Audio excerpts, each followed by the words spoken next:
Benoît XVI, dans la lettre encyclique à tous les hommes de bonne volonté, sur le développement intégral dans la charité et la vérité, c'est-à-dire, on pourrait traduire sur l'éducation intégrale dans la charité et la vérité. Caritas in veritate. L'amour dans la vérité, dit le pape, dont Jésus s'est fait le témoin, l'amour dans la vérité est la force dynamique essentielle du vrai développement de chaque personne et de l'humanité tout entière.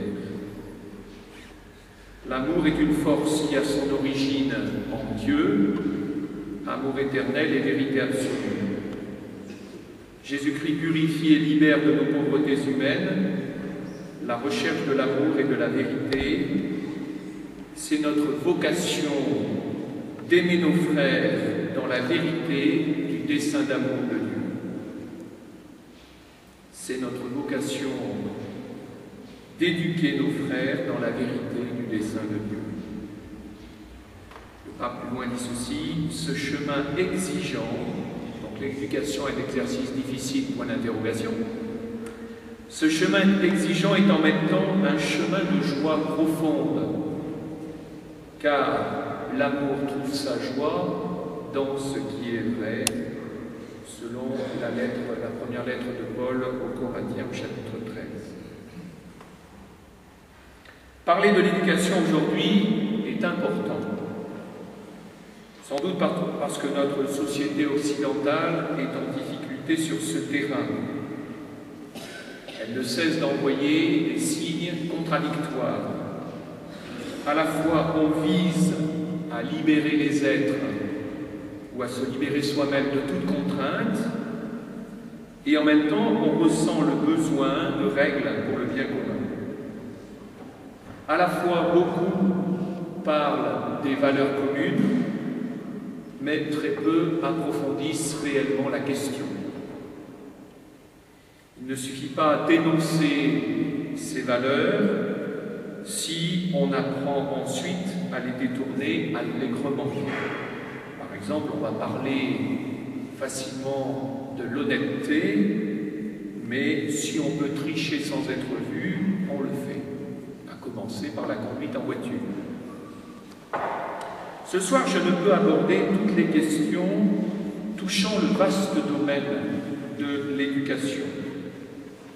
Mais puisque nous sommes dans une année où les évêques de France ont invité les chrétiens à réfléchir sur la famille, j'aurai davantage, pendant cet exposé, j'aurai davantage à l'esprit l'éducation familiale, l'éducation des enfants ou des petits-enfants. D'autre part, en termes stricts de pédagogie, il existe d'excellents ouvrages. Voilà, donc vous pouvez demander les références à des gens plus compétents que moi, même si ce soir je vous citerai quelques ouvrages tout au long de cet exposé. Enfin, si l'évêque que je suis ose parler d'éducation, c'est qu'il se sent lui-même un éducateur. Je ne suis pas père de famille, mais je me sens père au milieu du peuple qui m'a été confié. Et puis, ma jeunesse a été marquée par un souci de l'éducation. Je crois que si je n'étais pas ici, au milieu parmi vous, je serais dans le domaine de l'éducation, de toute manière, donc dans la société. Mais dans la tâche qui m'a été confiée, il est dit ceci, que l'évêque doit être un pasteur, c'est-à-dire quelqu'un qui conduit son peuple, et on a derrière le mot conduire l'étymologie du sens éducation en latin, qui veut dire conduire hors de, ou finalement conduire hors de l'état d'enfance, vers l'âge adulte, conduire hors peut-être bien parfois de la tentation que nous avons de rester repliés sur nous-mêmes. Voilà, l'éducation nous tire toujours au-delà de nous-mêmes. L'éducation est un exercice qui apparaît difficile, sans doute parce que c'est un exercice essentiel. Jean-Paul II, écrivant une lettre aux familles pour l'année de prière pour les familles en 1994, écrivait l'éducateur est une personne qui engendre, au sens spirituel du terme.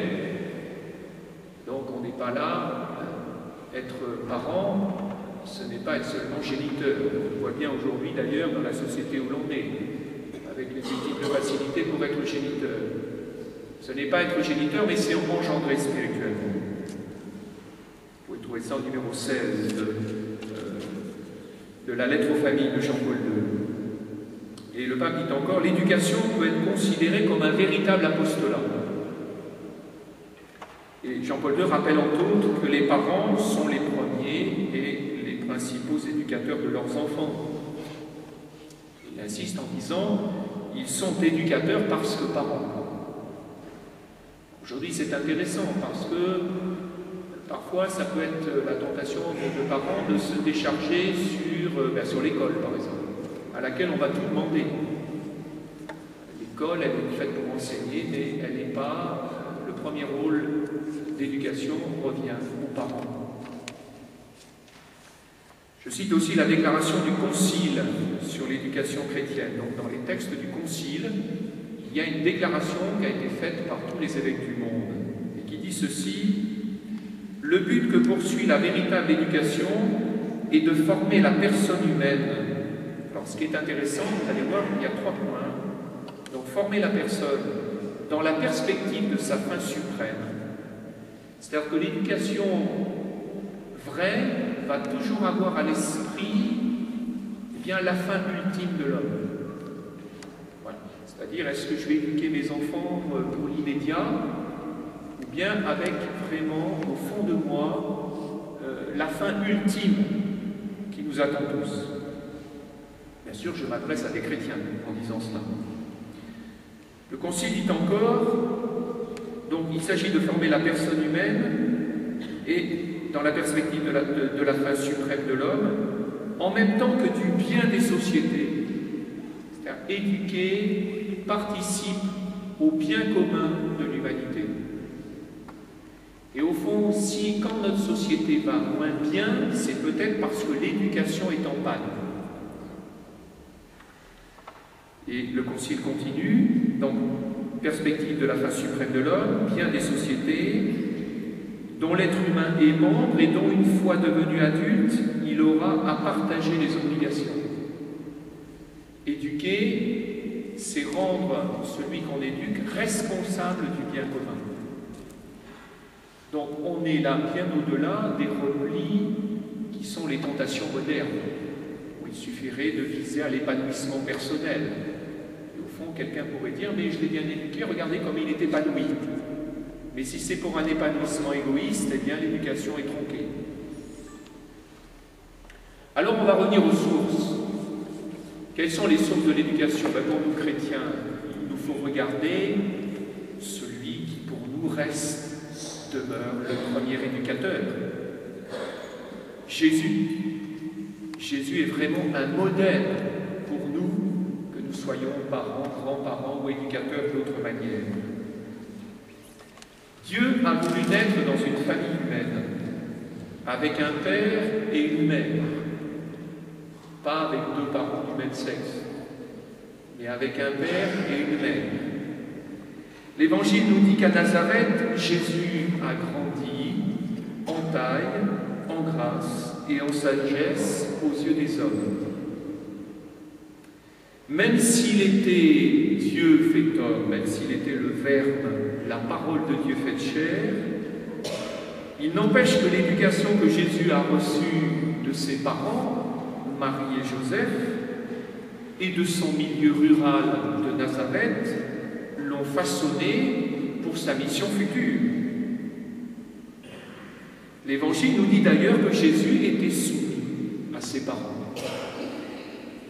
Ainsi, Jésus a vécu le commandement qui nous invite toujours à honorer notre Père et notre Mère. Soumis à ses parents, mais certains d'entre vous me diront, à 12 ans, il n'était pas si soumis que cela lorsqu'il a fugué en restant à Jérusalem à l'insu de ses parents. Lecture un peu primaire de ce passage d'Évangile. Il n'y a pas contradiction entre ce que Jésus a vécu à ce moment-là et la soumission à ses parents. Simplement, Jésus, par le geste qu'il a posé, a voulu rappeler que, comme disait le poète libanais Khalil Gibran, vos enfants ne sont pas nos enfants. Ils sont avant tout enfants de Dieu. Avant d'être vos enfants, ceux que vous avez engendrés, avant d'être vos petits-enfants, ils sont d'abord les enfants de Dieu, les petits-enfants de Dieu. C'est d'ailleurs cette vocation majeure qui doit éclairer toute l'éducation que des parents doivent donner à leurs enfants. Et c'est sans doute pour l'avoir oublié que souvent l'éducation se fourvoie. Il ne suffit pas, encore une fois, de viser à l'épanouissement personnel, mais qui peut vite devenir égoïste d'un enfant. Il ne suffit pas de lui donner tous les biens matériels, il ne manquera de rien. Nous savons bien que la vocation profonde de celui qui est éduqué, c'est de devenir pleinement un enfant de Dieu. C'est là sa vocation fondamentale et primordiale.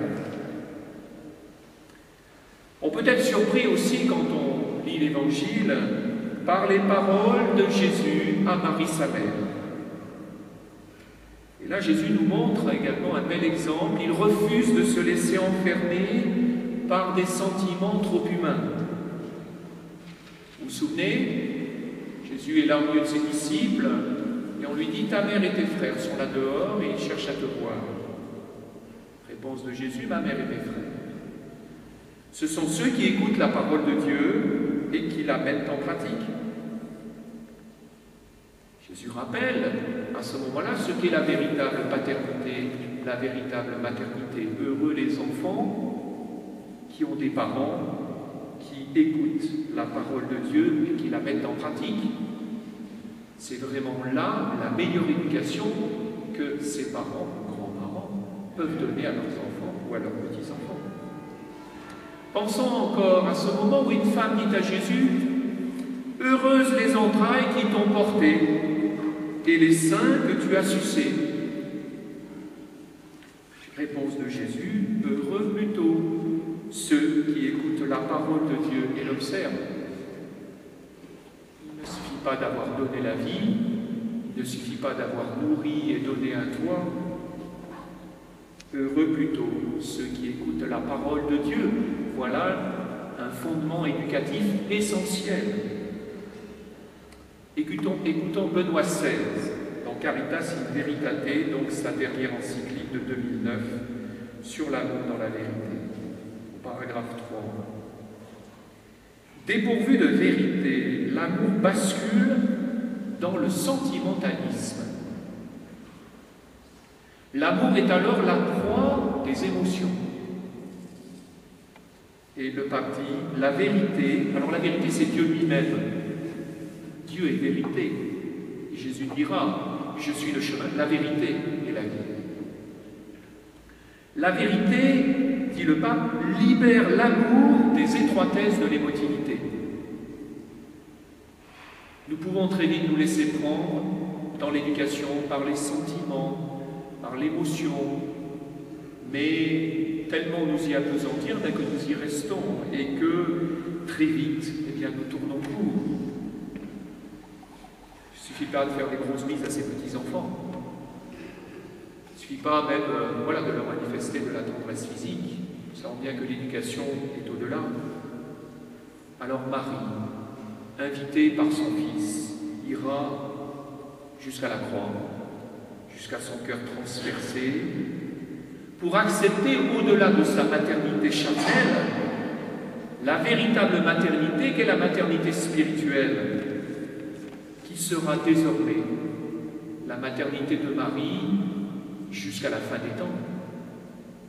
Femme, voici ton fils, dit Jésus, en montrant son disciple bien-aimé à sa mère.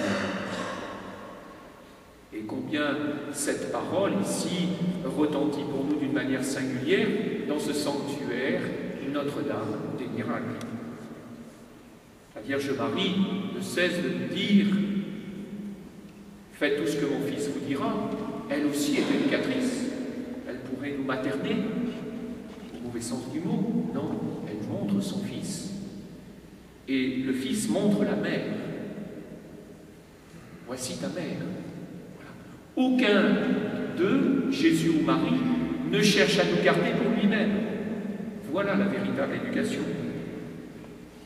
Alors retenons qu'il n'y a pas de paternité qui ne soit spirituelle avant tout. Jésus est éducateur aussi avec ses disciples, pourtant, qui sont des disciples bien peu dociles. Alors ça c'est bon pour les parents qui trouvent que leurs enfants parfois s'agitent un peu trop. Mais vraiment les disciples sont lourds, ils ne comprennent pas. Pensons à la montée de Jésus à Jérusalem. Jésus ne cesse d'annoncer à ses disciples sa mort prochaine. Mais eux ne rêvent que de gloire, de première place à côté de Jésus. Vous chercherez cela dans l'évangile de Marc, les chapitres 8 à 10. Jésus les enseigne avec patience. Le plus grand sera votre serviteur. Celui qui veut devenir grand sera votre esclave. Jésus lui-même rappelle qu'il n'est pas venu pour être servi, mais pour servir. Être éducateur, ce n'est pas demander à être servi, mais au contraire servir. Les disciples ne comprennent toujours pas, alors Jésus prend un petit enfant, le met sur ses genoux et leur dit « Si vous ne redevenez comme des petits enfants, vous n'entrerez pas dans le royaume des cieux. » Comprenons alors combien la souffrance de Jésus éducateur ne sera pas seulement une souffrance physique, mais une souffrance ô combien morale. Et en même temps, cette souffrance est pleine d'espérance et de confiance. Si Jésus va jusqu'au bout, c'est qu'il sait que par-delà l'incompréhension de ses disciples et donc quelque part de ses enfants aujourd'hui, demain, ils comprendront. Il le dit à Pierre, quand il lui lave les pieds. Maintenant, laisse-moi faire, plus tard tu comprendras. Heureux les parents qui savent attendre. Souvent, nous sommes trop pressés, c'est la société dans laquelle nous sommes, qui fait qu'aujourd'hui, nous voulons tout de suite. Attendre les fruits, non pas maintenant, mais peut-être pour plus tard, voire même après notre mort. Ne rien exiger avant. Voilà la véritable éducation. Mais en disant cela, je suis simplement ce que Jésus nous enseigne. Alors Jésus, lui, va jusqu'au bout de l'amour et il enseigne sans cesse, conscient que ses disciples comprendront plus tard. Mais il ne cesse de dire, si moi le maître, je vous lave les pieds, vous devez vous aussi vous laver les pieds les uns aux autres. Jésus éduque ses disciples. Maintenant, ils ne comprennent pas, plus tard ils comprendront. Et à leur tour, ils laveront les pieds. Ils se mettront au service de ceux vers lesquels Jésus déjà les envoie. Jésus peut être un éducateur exigeant, voire même étonnant. Je ne parle pas seulement de Jésus chassant les vendeurs du temple. C'est un acte éducatif. Ma maison sera une maison de prière, vous en avez fait un repère de bandits. Et pensons aussi à Jésus avec ses disciples, avec Pierre. Pourtant, Pierre qui vient de dire à Jésus, mais tu es le Messie, le Fils du Dieu vivant. Et Jésus, à ce moment-là, lui dit, mais le Fils de l'homme doit mourir, être livré aux païens, mourir. Ah non, Seigneur, cela ne t'arrivera pas. Arrière de moi, Satan. Voyez combien Jésus est toujours libre par rapport à son interlocuteur. Il y a des moments où Jésus, au fond, il aurait bien le droit, quelque part, de s'appuyer voilà, sur les sentiments de Pierre. Et Jésus a toujours à l'esprit l'éducation de Pierre. Elle est première avant même que Jésus en profite en mourir. Quel chemin! Quelle exigence pour nous. Alors là, on aura envie de dire, mais cette éducation-là, c'est un exercice trop difficile pour nous. Benoît XVI nous dit qu'il ne faut pas avoir peur du désamour quand on est un véritable éducateur. Jésus ne cherche pas à plaire. Est-ce qu'il ne mourra pas seul? Et pourtant, en mourant, il aime. Et donc, en aimant, il éduque. Jésus est celui qui éduque coûte que coûte. Mais Jésus a vraiment à l'esprit de faire de ses disciples, pourtant bien balourds, des êtres responsables, de véritables éducateurs, et ils le deviendront, et des éducateurs remarquables. Mais éducateurs en même temps pauvres, fondamentalement pauvres, mais recevant tout de Dieu, grâce à l'esprit de Pentecôte qui leur a été donné, mais comme l'esprit de Pentecôte nous a été donné à nous-mêmes au jour de notre baptême. Jésus, éducateur libre. Alors écoutons encore notre Saint-Père Benoît XVI. Ce n'est que dans la vérité, donc toujours, ce n'est qu'en Dieu, ce n'est que dans la vérité que l'amour resplendit. Je traduis, au fond, on est un peu à l'opposé de parents, par exemple, qui disent à leurs enfants, après tout ce que j'ai fait pour toi. L'acte éducatif est un acte complètement gratuit, sans attendre en retour. C'est terrible quand on dit « après tout ce que j'ai fait pour toi », alors là, ça casse toute l'éducation qui a pu être donnée depuis l'enfance. Garantie. Le chemin d'éducation que Jésus vit, c'est le chemin d'éducation de son Père et de notre Père. Il faut relire la Bible. Combien Dieu est éducateur avec son peuple, qui lui pourtant aussi est bien balourd. En ce moment, au Bréviaire, on relit le cheminement du peuple d'Israël dans le désert pendant les 40 ans. Ils ont vraiment la nucrède. Ils sont lents à croire. Mais Dieu prend patience envers son peuple. Il continue de le conduire. Pensons à la rencontre du Père de l'enfant prodigue. Ce Père qui représente Dieu, il a laissé partir ses enfants. Au fond, Dieu nous laisse partir, parfois tomber dans la tentation, dilapider l'héritage. Et pendant ce temps, le Père, lui, ne cesse d'attendre et d'espérer, avec patience, avec amour. Être éducateur, c'est accepter qu'un enfant puisse partir dans des voies qu'on n'avait pas voulues. Mais rester éducateur à ce moment-là, c'est espérer son retour. Jean-Paul II, dans Familiaris Consortio, son exhortation apostolique de 1981 sur les tâches de la famille chrétienne dans le monde d'aujourd'hui,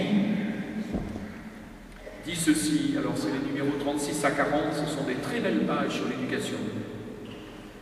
L'éducation a ses racines dans la vocation des époux à participer à l'œuvre créatrice de Dieu. Voilà.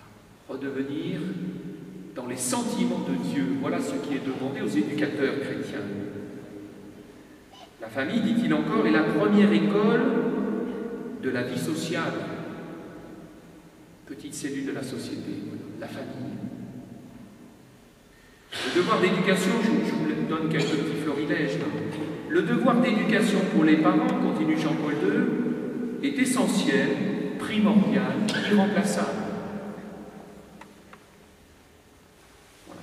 Vocation des parents d'être éducateurs, c'est une vocation essentielle.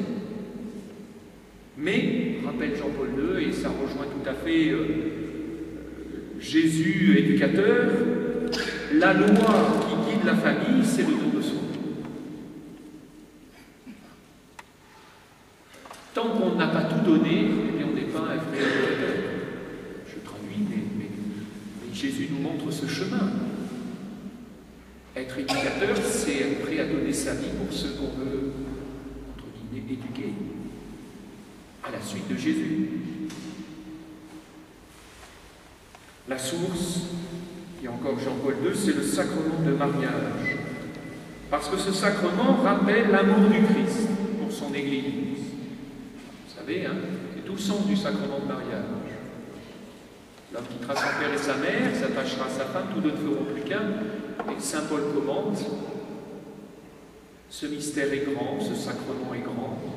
Je le dis, dit Saint Paul, en pensant au Christ et à l'Église. Voilà le fondement du sacrement de mariage.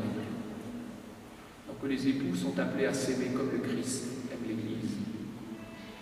Et donc, les époux vont être éducateurs comme le Christ est éducateur avec son Église, dans le don de soi. Jean-Paul II continue, il dit que c'est un ministère. En ministère, ça se traduit par service, mais dans l'Église, ça prend une connotation tout à fait particulière, c'est-à-dire, c'est une tâche qui est essentielle à la vie de l'Église. C'est un ministère au service de la construction du corps du Christ.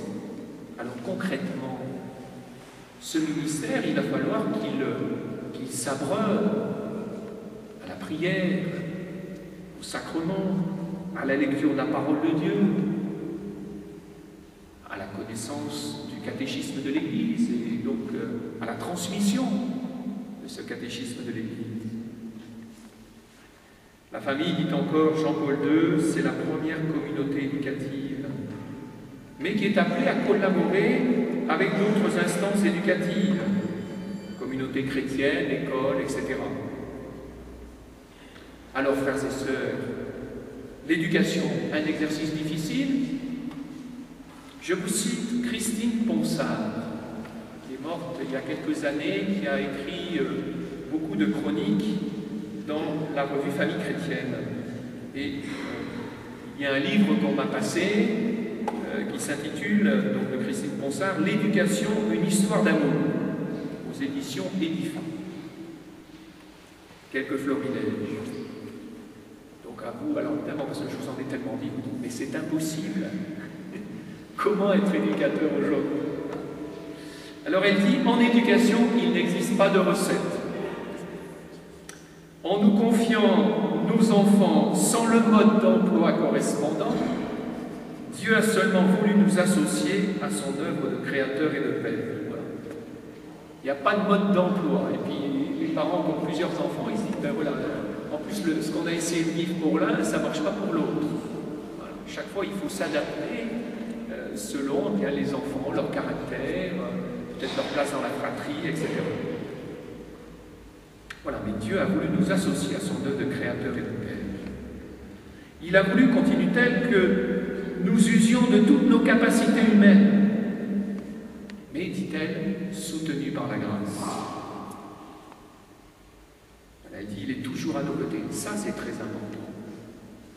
Je vais traduire, si vous voulez. Au fond, il n'y a pas d'éducation possible, il n'y a pas d'éducation authentique sans une solide vie chrétienne, sans une solide vie de prière. Voilà, je pense à cette catéchiste qui va se lamenter que les enfants sont un peu turbulents dans son groupe. Voilà, il y a des catéchistes parmi vous, elles savent bien ça. Et puis elle avait rencontré son père spirituel qui lui avait dit, mais est-ce que vous prenez le temps de prier avant? Oh non, je n'ai pas le temps. Ben, écoutez, essayez de prendre le temps. Vous verrez que ça ira beaucoup mieux. Et puis, quelques mois après, ben, il disait à son père spirituel, ben, c'est vrai. Voilà, la prière m'aide maintenant dans l'éducation, dans la catéchèse auprès des enfants. Voilà, nos capacités humaines, donc nous devons en user, mais soutenues par la grâce. Donc pas d'éducation authentique sans une solide vie de prière. On peut dire encore, l'acte d'éduquer est un don à recevoir de Dieu. De même que nous disons que l'amour est un don de Dieu. Mais dans l'amour, il y a l'éducation.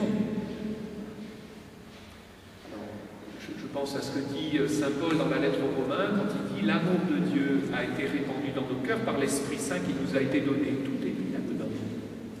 Voilà, nous avons reçu l'Esprit Saint, et l'Esprit Saint nous donne la capacité d'aimer comme Dieu nous aime. Mais le drame, c'est que nous n'en usons pas. Et finalement, il y a beaucoup de chrétiens qui disent « l'Esprit Saint, je ne sais pas trop qui il est ». Bah, évidemment, si vous n'en servez pas, vous ne saurez pas qui il est. On connaît quelqu'un quand on le fréquente. Donc je vous demande, si vous voulez être de bons éducateurs, de fréquenter l'Esprit Saint. Une authentique vie chrétienne de la part des parents est essentielle à l'acte éducatif.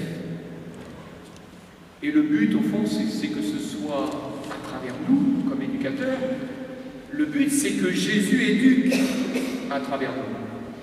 Voilà, si on avait le temps, on lirait aussi des pages de Saint Jean Bosco, voilà, qui est un saint patron de la jeunesse, qui a été un éducateur hors pair, et qui disait ça à ses collaborateurs.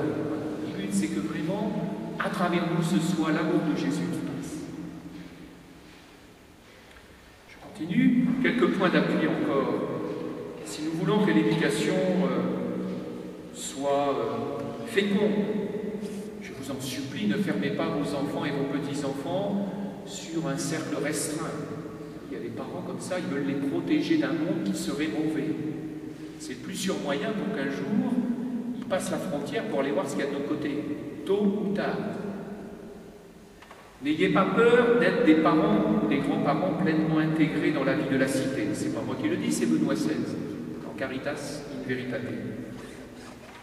Il est important que ceux qu'on veut éduquer soient en contact avec des gens différents. Le drame, par exemple, c'est quand on vit toujours dans le même réseau. Et alors après, on sent qu'il y a des peurs qui naissent vis-à-vis de ceux qui sont en dehors du réseau. Heureux les parents ou les grands-parents, bien qu'ils savent mettre leurs enfants en contact avec des personnes handicapées, par exemple, avec des personnes d'autres générations, avec des étrangers, avec des malades, avec des gens différents. L'importance aussi, pour ouvrir les enfants, c'est la vie collective. Alors évidemment, en pensant à ça, je pense au mouvement chrétien. Par exemple, la jeunesse ouvrière chrétienne vient d'écrire un petit livre, 10 raisons d'aimer l'éducation populaire. Alors, qui dit ceci, il n'y a pas d'éducation sans l'esprit d'équipe, sans l'apprentissage du débat, sans l'apprentissage du vivre ensemble, du dialogue. Et dans une famille, heureuses les familles où on dialogue. Malheureuses les familles où la télévision empêche tout dialogue. Je pense aussi bien sûr au scoutisme et à tous les mouvements scouts chrétiens. Benoît XVI dit ceci au paragraphe 61 de Caritas in Veritate. Le terme éducation ne renvoie pas seulement à l'instruction ou à la formation professionnelle, mais à la formation complète de la personne. Et c'est sans doute une des grandes intuitions du scoutisme de vouloir l'éducation de toute la personne, dans toutes ses composantes, physique, voilà, relation à la nature, aux autres, à Dieu, voilà, à la société. Et le pape parle de moyens pédagogiques qui puissent soutenir les personnes en vue de leur plein épanouissement. Eh bien, le scoutisme est un bon moyen pédagogique pour aider des enfants, des jeunes à leur plein épanouissement. J'ai encore 3 minutes. Je termine. C'est ma dernière page. Alors, toujours, l'éducation, est-ce un exercice difficile? Alors, je dirais plutôt une aventure sans filet, qui repose essentiellement sur l'amour des parents. Voilà. Un enfant, il revient toujours où il a été aimé.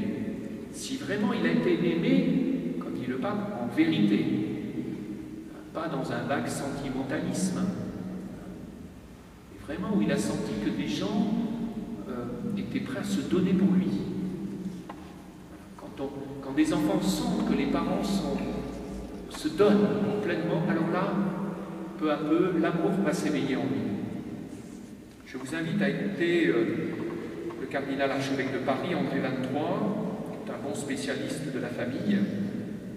Donc il y a eu un livre qui vient juste de sortir, là, aux éditions Parole et Silence, La famille, un bonheur à construire. Voilà ce que dit André 23. C'est d'abord l'amour des parents, l'amour qu'ils vivent l'un avec l'autre, et l'amour qu'ils ont pour leurs enfants. C'est quelque chose d'assez banal, cet amour des parents, mais c'est quand même assez prodigieux. Deux personnes au départ complètement étrangères l'une à l'autre s'aiment suffisamment pour lier leur vie. Et cette union donne naissance à de nouvelles personnes qui sont tout aussi distinctes et irréductiblement autres. Il n'y a pas d'autre fondement à ce miracle ordinaire que ce que dans l'espèce humaine on appelle les liens du sang.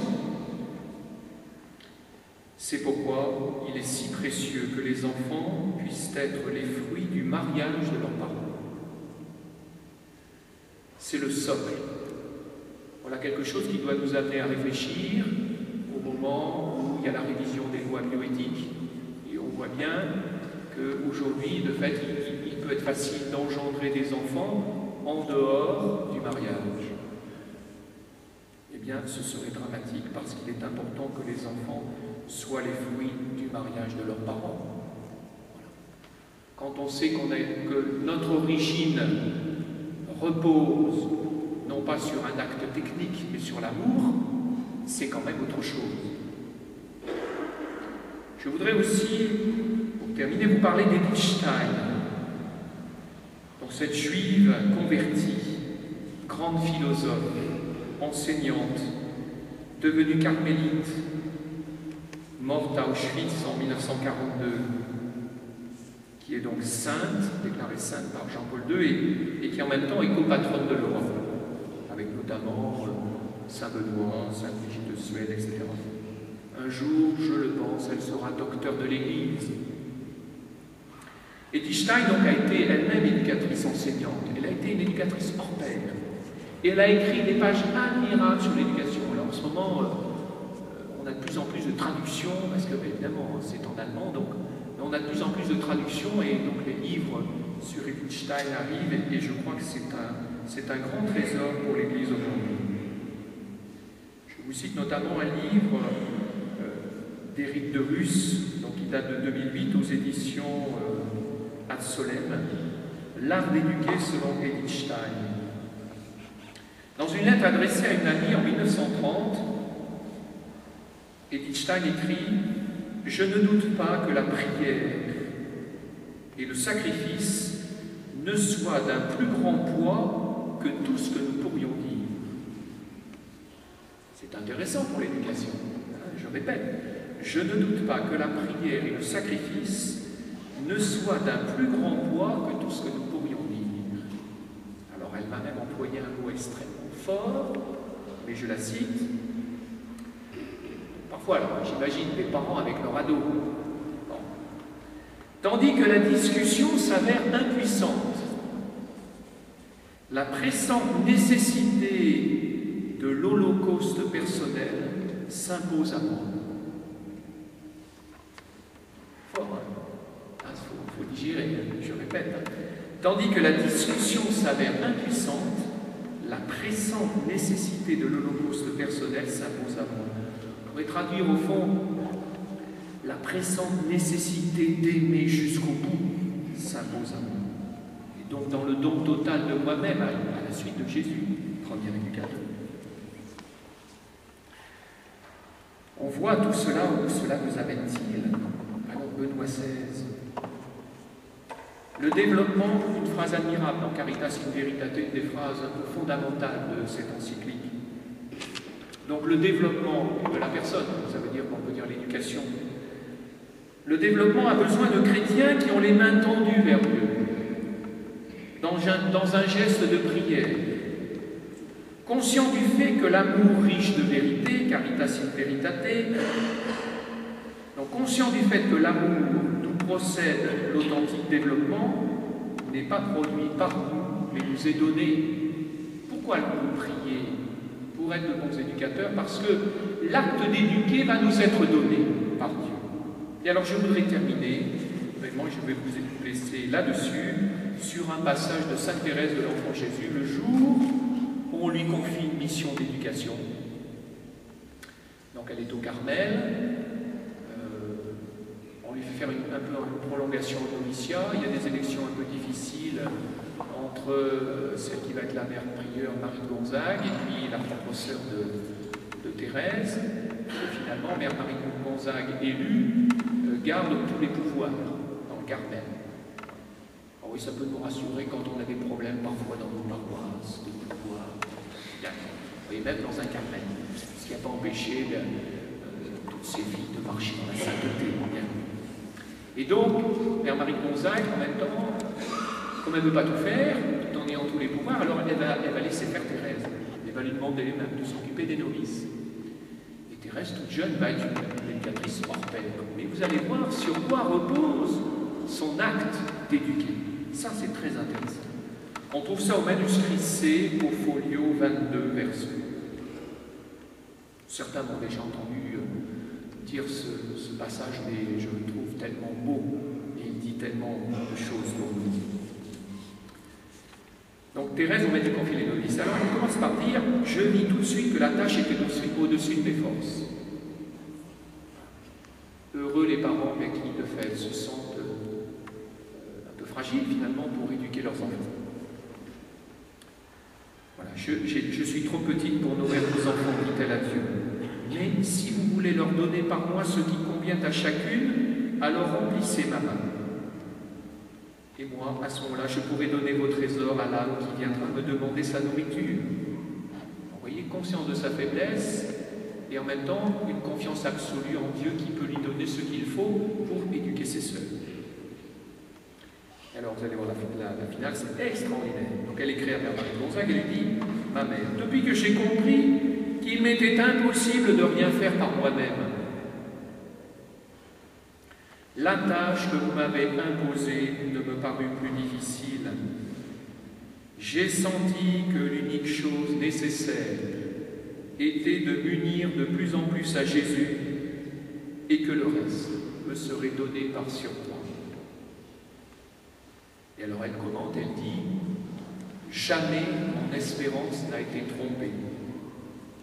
Le bon Dieu a daigné remplir ma main autant de fois qu'il a été nécessaire pour nourrir l'âme de mes sœurs.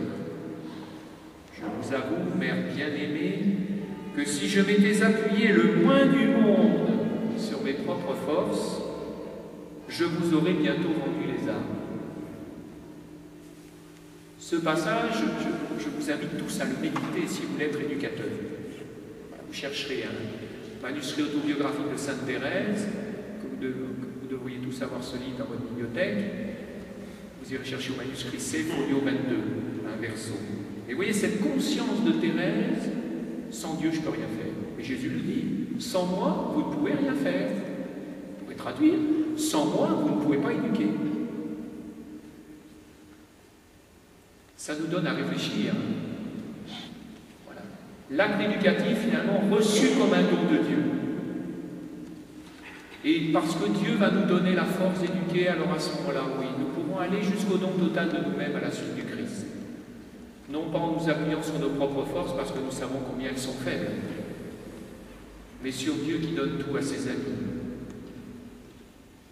J'ai compris que l'unique chose nécessaire était de m'unir de plus en plus à Jésus et que le reste me serait donné par surcroît. Jamais mon espérance n'a été trompée. Voilà. Et je vous laisse là-dessus. Et puis puissiez-vous vous dire qu'avec Jésus, l'éducation qui semble un exercice difficile devient possible. Et même, à ce moment-là, c'est un acte qui donne beaucoup de joie. À la fin de son encyclique sur Caritas in Veritatis, sur l'amour dans la vérité, Benoît XVI parle de cette joie qui vient quand on aime, quand on éduque.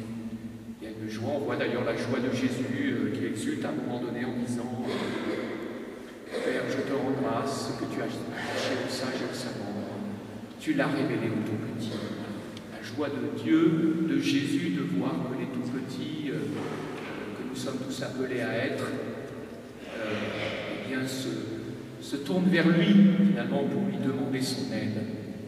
Alors, disons-nous que l'acte éducatif est possible, mais puissions-nous nous appuyer résolument sur Dieu et sur Jésus, le premier éducateur.